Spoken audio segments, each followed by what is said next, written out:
Hi, I'm Dr. Faye Snyder. Today we're going to talk about autism.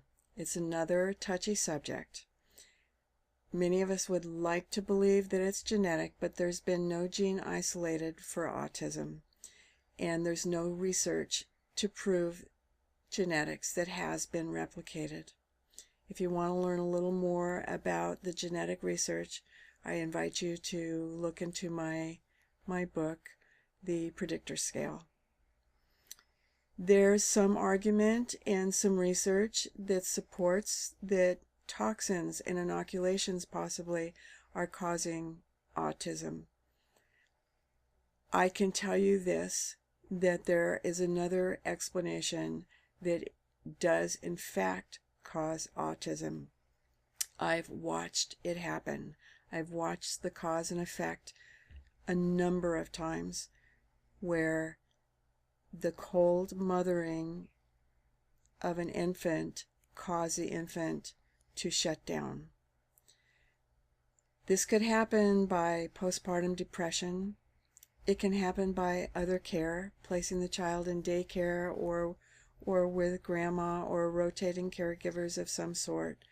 In any event, if there isn't a primary caregiver that is continuously with the infant, then the baby will begin to feel abandonment trauma and will give up on connection and intimacy. You can leave a baby in a crib all day long. You can have an alcoholic mother or drug abusing parent. The mother could be ill. The mother could die.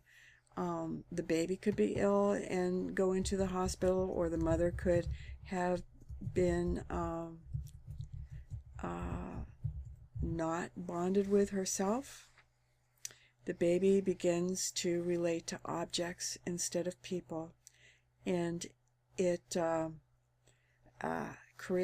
this whole experience creates synapses in the brain that are oriented around things and the mechanics of life, and not feelings and not exchanges, not emotions, not interactions. It has to take place in the first year of life. It's in the first year of life that the engaging between the mother and the child, or the primary caregiver and the child, creates identity. Babies are born, they look into their parents' eyes, they look into mommy's eyes to see who they are. Not only who mommy is, but who the baby is, because babies get their identity from the way you look at them, the way you talk to them, your tone of voice, how much you seem to enjoy them. Their right brain receives it all. They're completely developing their core identity, their attitude about the world, and their attitude about others in the way we engage them in the first year of life. They also depend upon rocking and cuddling. Rocking is something that makes a baby calmer, and it's very rare to find a violent person who was rocked as an infant. Cuddling is something that is critical.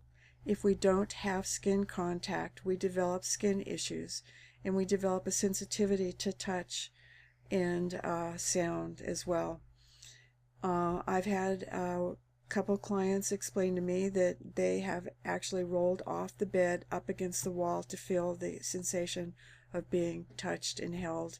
And another client who told me how he would cup his hand to his other hand so that he could talk to himself and hear the sound of a voice going into his ear. Try it. It's amazing. It really works. A veterinarian who's autistic named Temple Grandin developed the Hug Box. It was originally intended for calves who lost their mothers, and she one day decided to try it out herself, and it felt so good and it was so calming. Babies who have not been sufficiently touched will be the ones that refuse to make eye contact. They'll try to look away. They'll arch their back if you try to hold them close. These babies will end up on the autism spectrum. The lighter version is called Asperger's. When they grow up, they may be diagnosed as schizoid personality. I think of SCA for kin, and oid for humanoid in terms of adaptation.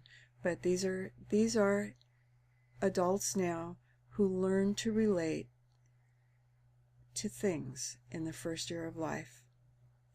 If I had an autistic child and just now was learning that it was in fact because of my own preoccupation with other things or my own ability not to be there during this critical period, I would see if I could create rocking. I'd see if the child wasn't too old or too far away from me to be willing to be rocked.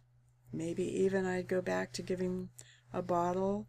I would sing. I would pet their face and their hair and maybe give massages.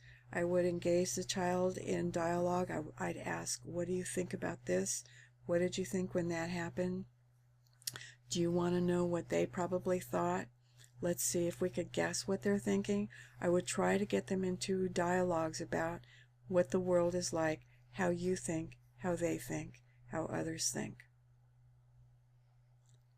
I think something's better than nothing, and I think that it would be a real commitment, but I think it would be rewarding.